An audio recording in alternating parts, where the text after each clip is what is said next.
guys, we're doing a what to do when your pantry is almost empty video. And I don't know, maybe that doesn't happen to you guys as much as it happens to us, but we are a family of 5 and sometimes our pantry gets a little bit bare. So as I'm looking around, I'm noticing the things I have in my freezer and my pantry. And sometimes that's just kind of like how you want to start. You just want to go around and sort of like take an assessment of what you have, see what's available to you before you can really plan what you're going to make. Our fridge is usually full, and this is very, very empty for us. I do have some hummus. There's some sunflower seeds and walnuts, some dairy-free yogurt. My husband is not 100% vegan, so you'll notice that there's food also that doesn't fit the whole food plant-based lifestyle, but we make it work. Oh yeah, we're definitely gonna make some of these. Squash with onions and zucchini. Awesome. I even have some leftovers from us going out to eat the other night. Summer squash? Winter squash. Wait, what kind of squash? Some kind of squash, spaghetti style, like spiralized. My leftover baked potato. I do have plenty of brown rice, some quinoa. I do have some organic oats for oatmeal. I do have some all-natural peanut butter and almond butter. Oh, there's raisins back there. Can make something good. And of course, I always keep red lentils, some pearl barley. This is more brown rice. I believe it's already open. I do have some beans. There's some lima beans. Now these I would have had to soak the night before, so I probably won't be working with those. I do have some diced tomatoes, a little bit of tomato sauce, and some pastas. So there are choices here. But I have bananas. I have a couple sweet potatoes. I'll definitely be doing something with those today because I live for them. We have tomatoes that can go on the salad with that little bit of leftover cucumber. And we have our organic Fuji apples. So I realized I think I have the stuff I need to make high-carb Hannah's red lentil chili. And those of you guys who are familiar with her recipe for this, you're going to notice I am having to make some substitutions just due to like what I don't have in my cabinet. Her recipe calls for an onion and 2 red bell peppers chopped up. I did have some of this left in my freezer, so it's like a seasoning blend of bell peppers and onions cut up. So I doubt the ratio of red peppers in here is as good, but that's okay. It's better than not having it at all. Like I said, we're just kind of winging it today, you guys. We're using what we have available. I definitely have all the necessary spices. I have the cayenne, the turmeric, the paprika. I have the chili powder. Actually, I don't think she puts turmeric in hers, but I do. And of course, the apple cider vinegar and the lentils, the most important part. I do have red lentils. And of course, I do have diced tomatoes, but her recipe also calls for 1 small can of tomato paste, which I don't have. So I thought I might just add like a tiny bit of this, maybe like half the can of tomato sauce to it, and water. I don't have brown sugar, but I have coconut sugar, so I think that might do the job as well. Moving over here, I have a couple pans set up. I'm going to go ahead and just roast the onion, zucchini, and squash combo, I think, on this pan with a little bit of my avocado oil spray. And I thought on my other pan, I'll make some sweet potato medallions, which you've probably seen me make on another video as well, but I'm like addicted to them. So I'm going to go ahead and scrub these up, cut them into medallions, and place them on my sheet.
going to go ahead and let the edamame cool down a little bit so that you can actually take the pods off without burning your fingers. But once I do that, the little edamames are going to be a great little snack once I sprinkle some seasoning on them and put them into a Tupperware. That'll be a good take to work little snack. Now I'm actually going to go ahead and get started on the red lentil chili.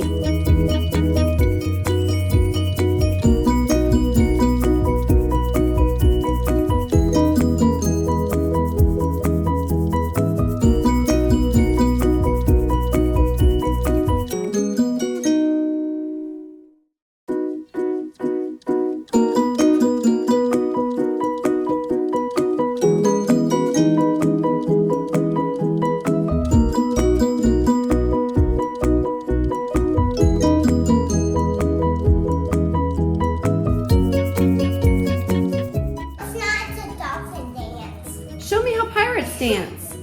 Pirates dance like this.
So the girls want spaghetti for dinner, and I thought that would be a perfect way to use up some of the other leftovers.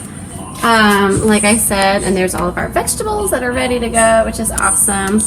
I have this leftover spaghetti sauce, and I can make them some whole grain pasta and add a little bit of, let's see what else we have in here. Ooh, a little bit of chopped kale into the sauce.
right, guys, so here we have it. Our week of meal prepping is done.